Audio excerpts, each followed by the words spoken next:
नमस्ते दोस्तों, मैं वापस हूँ इन्वेस्ट स्मार्ट विद मार्केट गुरु संजीव बसीन, प्रेजेंटेड बाय आईएफएल सिक्योरिटीज़। हमने आपके साथ 3-4 बार वार्तालाप की है और आपको सुझाव भी दिया है कैसे इन्वेस्ट कीजिए, बाज़ार की डायरेक्शन क्या है। हमने दिवाली पिक्स दी थी और आज हम आपको बताना चाहते हैं अगर आप फर्स्ट टाइम इन्वेस्टर हो आपको क्या क्या एहतियात बरतने चाहिए बिफोर यू स्टार्ट इन्वेस्टिंग। पहली बात तो अपने गोल्स को लॉन्ग टर्म रखिए। अगर आप फर्स्ट टाइमर हैं और आप 40 साल से कम के हैं तो आपको 100% इक्विटी में होना चाहिए और आपको कम से कम 5 साल का पीरियड देना चाहिए। उससे कम अगर आप लेंगे तो वॉलेटिलिटी आपको हर्ट करेगा।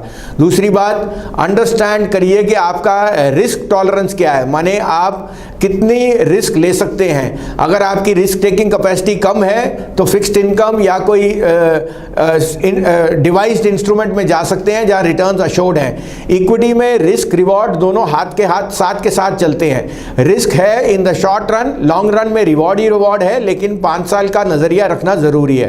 तीसरा, अपने इमोशंस पे ध्यान रखिए। ओवर लीवरेज ना कीजिए, ओवर कमिट ना कीजिए। जितनी आपकी स्पेयर सेविंग्स हैं, आई रिपीट, जितना आप पैसा स्पेयर रख सकते हैं वही निवेश कीजिए, क्योंकि वही आगे जाके आपके लिए आपके बुढ़ापे की लाज रखेगा और आपको बहुत उम्दा रिटर्न देगा। लेकिन शॉर्ट टर्म में वॉलेटिलिटी की वजह से वहां पेन आ सकती है। चौथा, अपने बेसिक समझिए, मैक्रो माइक्रो इकोनॉमी ये सब आपको ध्यान से समझना है, पढ़ना है। आप जानते हैं कि इकोनॉमी किस तरह से चलती है, क्रेडिट कैसे एक्सपैंड करता है। 3 विंग्स होती हैं इकोनॉमी के, कंजम्पशन, इन्वेस्टमेंट और एक्सपोर्ट्स।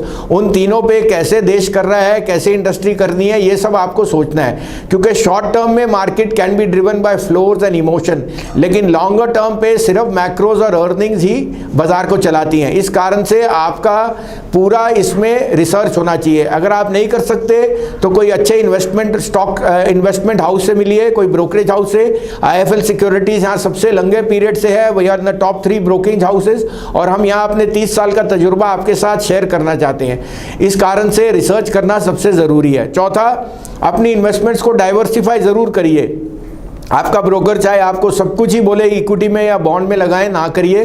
कुछ बॉन्ड में रखिए, कुछ इक्विटी में रखिए, कुछ रियल इस्टेट में और कुछ बुलियन माने गोल्ड और सिल्वर, क्योंकि ये चारों का मिक्स और मिश्रण ही आपको आगे जाके उन्नति देगा।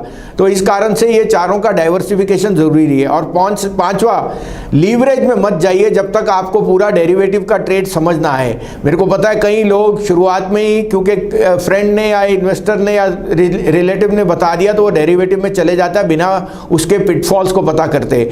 वहां पे एक शॉर्ट टर्म ल्योर है कि आप पैसा जल्दी आ सकता है, लेकिन जाने की भी उतनी जल्दी संभावना है। इस कारण से जब तक आपको पूरी स्ट्रैटेजी और पूरा उसका नुआंसेस समझ ना आए मत कीजिए लीवरेज करने के भी तरीके हैं, समझना है। इस कारण से अपने एडवाइजर से मिलिए, अपने आप को अवगत करिए कि क्या होता है इसमें लीवरेज करने का नतीजा, कैसे लॉस और प्रॉफिट होता है, और सब कुछ आपको समझ आए तभी करने की चेष्टा कीजिए।